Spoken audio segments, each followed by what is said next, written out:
Olá, eu sou Lucas Pestalozzi, Head de Inovação da HSR, o maior grupo independente de pesquisa da América Latina. E estou aqui para apresentar o nosso plano de inovação. O mercado de pesquisa, de mercado hoje no Brasil, ele é de quase 2 bilhões de reais. O que acontece é que isso é dominado por empresas estrangeiras, então a gente tem Ipsos, tem Kantar, tem Nielsen e tem a HSR. A HSR é uma empresa de 100% de capital nacional. Nós somos ex-funcionários seniors, líderes aí em diversas outras empresas de pesquisa de mercado e que criamos a HSR há 13 anos justamente por entender que é um mercado de pesquisa, é um mercado que tem uma característica bastante local, né? Entendimento do brasileiro, conhecer a cultura, conhecer comportamento, e que isso estava dominado por empresas maiores. O que acontece no ciclo é o mesmo que aconteceu com o Hip-Hop, foi cantado pelo Kantar, que é da WPP, você vê que era uma marca fortíssima brasileira e que desapareceu, e as maiores vêm sendo compradas. Isso não aconteceu com a HSR. A HSR tem essa disposição de liderar o setor, e como a gente faz isso é muito relacionado à inovação, uma característica que a gente sempre teve. Então, só para dar alguns exemplos, a gente trouxe o fax, que é pela webcam, você monitorar as expressões, as emoções pelas expressões faciais. Isso é muito importante para avaliar comunicação, para avaliar produto, esse tipo de coisa. A gente, através de uma parceria com a Universidade de Lausanne, foi o primeiro a trazer a maior base de dados do setor para isso, o entendimento todo de como fazer essa análise. Outro exemplo são os trackings de larga escala. A maior parte dos trackings de NPS, de marca, a gente consegue consolidar por causa de uma inteligência em como formatar a base de dados, a senioridade que a gente se apresenta ao mercado e esse tipo de coisa. Inteligência artificial também. A gente trouxe, é líder em diversos produtos, eu diria que no geral também. A gente tem uma facilidade em relação aos principais concorrentes ali, que são as empresas maiores, como eu citei, internacionais, por causa da velocidade, da adaptabilidade ao setor. E a gente consegue fazer isso muito forte com parcerias. A nossa forma estrutural que a gente fez nos propõe, como o nosso histórico mostra ali, a ser bastante inovador. Outro ponto que eu destacaria é a coleta, né? A gente tem CATs, são estações com mais de 200 entrevistadores simultâneos, fazendo por telefone, e a gente conseguiu fazer isso de uma forma virtual, por telefone e outros tipos de avanço ali, que até o nosso mercado exigia. Então sempre tivemos esse DNA da inovação muito forte.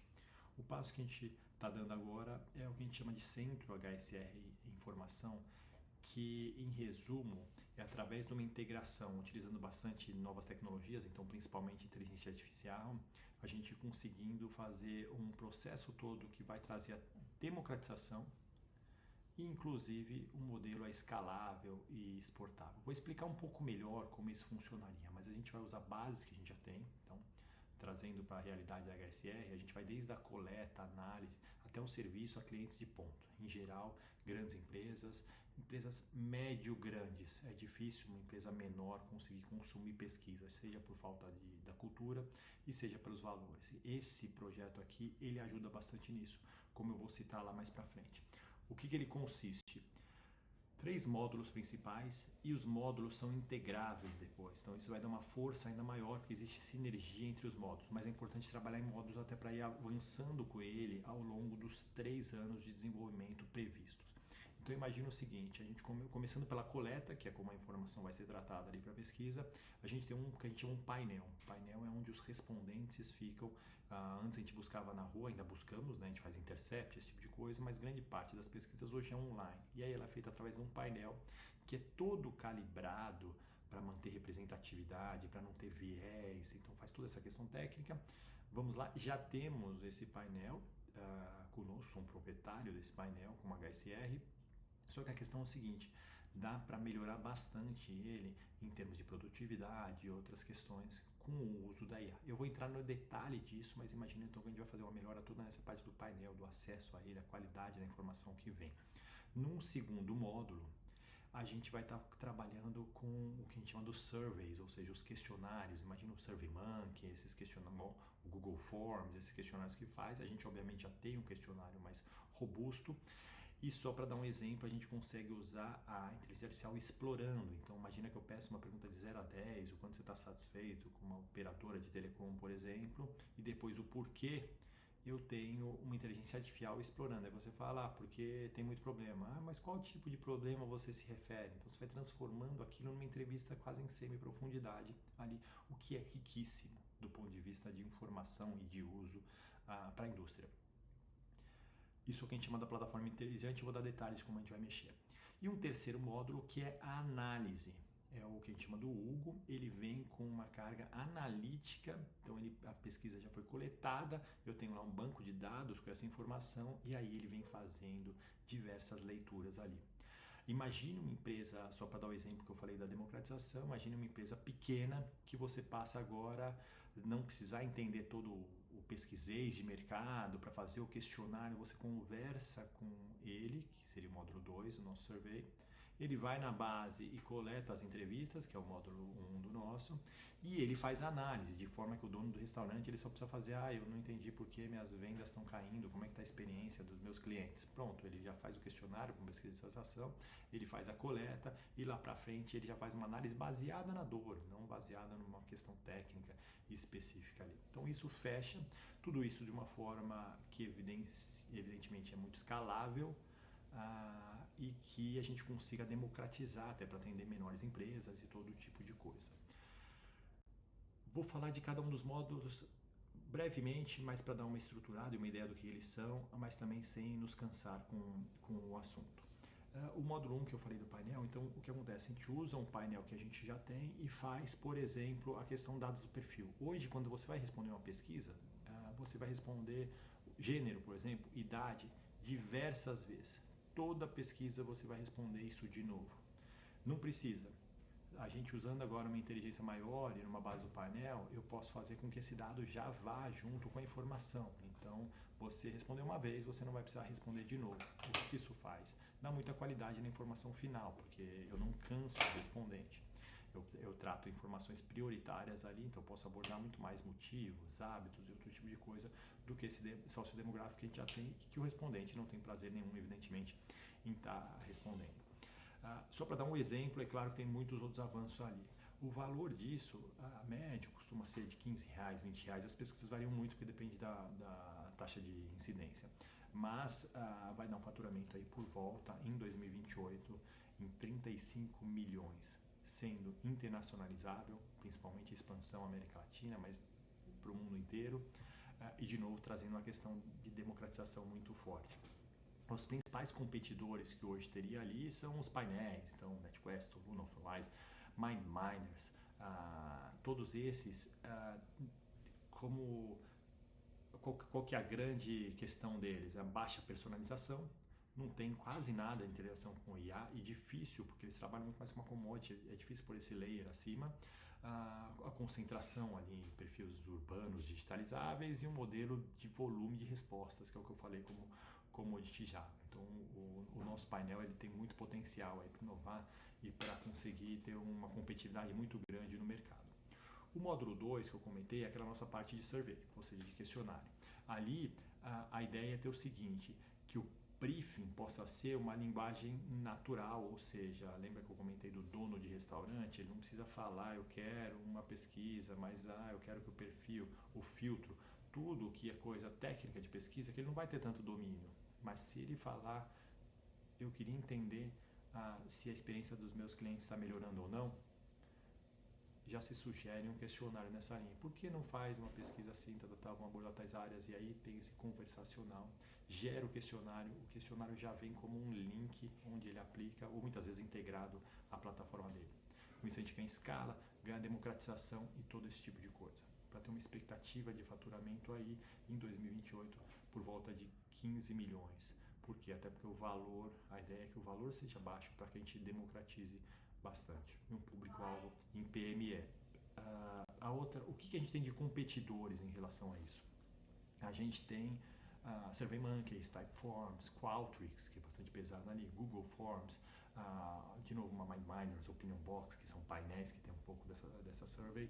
mas aí, novamente, eles ficam limitados e com baixo desenvolvimento e provavelmente não atendendo nem a democratização e nem essa questão de uma linguagem mais fácil, porque todo o ganho deles está em cima dessa estrutura. Nosso diferencial seria justamente a IA generativa e analítica integrada ao briefing e transformando isso numa questão mais de negócio. Por fim, o nosso módulo 3 é o Hugo, que é o analítico. Então, a gente chama da interação natural, por quê? Porque, mais uma vez, ele só vai, lembra do meu exemplo aqui no dono do restaurante, ele perguntou dos clientes dele, quando ele chegar, ele falou, mas por quê? Mas o que aconteceu com eles? É um prato? É horário? É estrutura do meu restaurante? O que eu tenho que mexer? O Hugo vai lá, entendendo isso, ele vai analisar as médias de avaliação que foram dadas e todo tipo de coisa, perfil do respondente, para trazer isso mais pronto para ele. Então a gente precisa conectar diversas coisas para trazer e fazer com que essa inteligência artificial consiga fazer esse processo, coisa que a gente já domina, já entende, até para o time que eu vou apresentar lá para frente, como fazer e precisamos apenas aplicar. Os concorrentes principais, por exemplo, hoje são dashboards, né? Então, Power BI, Tableau, mas eles são estáticos, você tem que ir lá mexendo, né, e trazendo a informação. É muito diferente usar um dashboard de um robô, uma inteligência artificial que converse ali. Esse é o grande diferencial e por isso a força dele. E por trás disso tudo a gente consegue integrar então o módulo 1 com o módulo 2 com o módulo 3, para que a pessoa, o próprio exemplo que eu dei do dono do restaurante é isso, para que ele não tenha fracionado, mas ele consiga completar. Antes disso, a partir do momento que vão ficar prontos, esses módulos podem ir em paralelo e nossa produção vai ser assim, mas a partir do momento que eles fiquem prontos, já se usa de forma independente também, o que dá ainda mais força. A gente tem um quadro comparativo aqui, quando a gente fala de painéis tradicionais, ferramentas de survey e ligado à personalização, aplicação, esse tipo de coisa. E a gente vê como a competência aqui está muito maior no que a gente chama do HSR informação, porque todos têm bastante dores ali em relação a uma ou outra coisa. Mesmo que, obviamente, nos 3 anos eles vão avançar bastante também. O nosso avanço aqui previsto é acima disso. Aqui a gente tem uma questão de etapas, né? Já colocando como o TRL aí, então de 3 a 4, 4 a 6 e assim vai. A primeira meta é a prova de conceito, depois validação técnica, validação simulada, o protótipo em ambiente ali e aí demonstração real. Então indo cada parte, falando dos meses, aí, em geral 6 meses para cada um deles e o valor de cada aplicação que a gente vai estar passando. Tá? Não vou entrar no detalhe para essa apresentação aqui, mas a gente tem isso bem estruturado já e obviamente vai ser muito mais desenvolvido ainda nas próximas fases.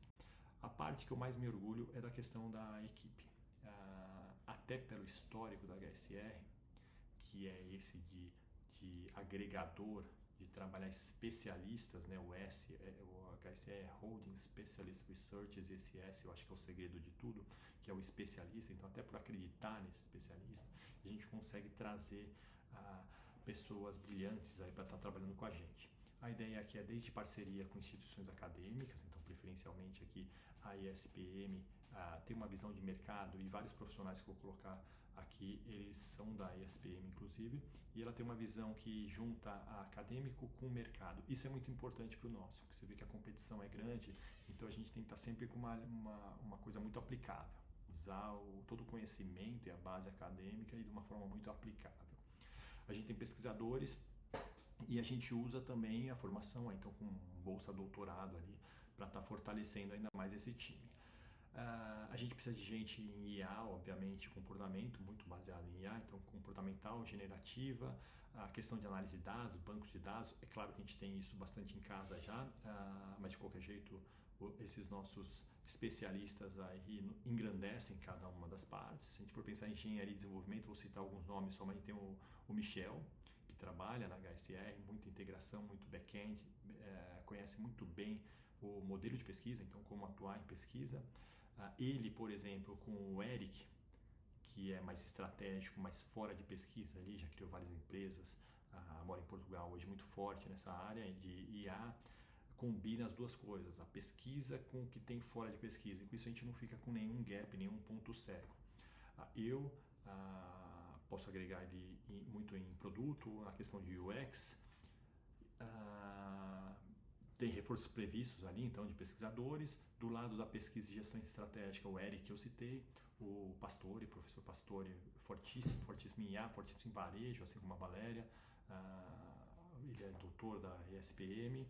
E os nossos bolsistas ali para apoiar no dia a dia. Aqui eu cito alguns nomes, como o Ricardo Pastore, então, o Rafael, o Leonello, que é excelente em modelagem também, que é algo que a gente vai precisar muito, principalmente para o Hugo e principalmente para o módulo 2.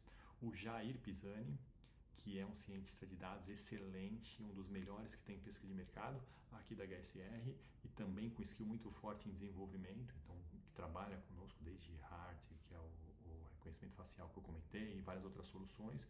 Matteo é um italiano-suíço, mora na Suíça ainda atualmente, foi quem desenvolveu conosco esse do reconhecimento facial e está sempre disponível aí para os trabalhos futuros, principalmente esse que a gente está desenvolvendo.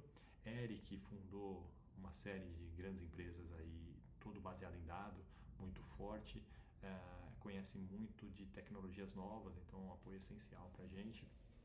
Karina e eu, Lucas, com essa visão mais produto, entender o que o cliente precisa, quais são as aplicações em pesquisa, então conseguindo juntar esses diversos mundos. Estendendo essa equipe, a gente tem os bolsistas em doutorados, aí preferencialmente com a ESPM, desenvolvedores de front-end, que vai ser importante para essa abordagem, engenheiros de dados e aí especialistas em diversas outras áreas ali, mas a gente fala do NLP aí como área principal. Falando um pouco do investimento, a gente está prevendo praticamente 22 milhões, então 21 milhões e 900 mil reais, 70% disso para P&D, os outros 30% mais para estrutura, que vai desde capacitação, treinamento, expansão da área física prevista, 284 metros quadrados, podendo variar ali para mais ou para menos, apoio operacional, então essa parte estrutural, além da parte mais de equipe de desenvolvimento, que tem mais a ver com o time que eu acabei de montar. Então, resumidamente, essa é a nossa proposta, buscando ali esse desenvolvimento do centro, que vai dar como destaque, eu diria, a questão da democratização, ser escalável, ser competitivo e brasileiro aqui, ser crível, porque ele parte da HSR que já é sólida, já é inovadora e com esse apoio do FINEP ele consegue fazer com que encurte o tempo de todo esse desenvolvimento e potencialize muito mais esse desenvolvimento. Tem um potencial exportador muito forte, né? E tem uma capacidade de integração com ecossistemas de inovação, seja das empresas ou do que for. Essa é a nossa proposta, eu espero que gostem. Muito obrigado.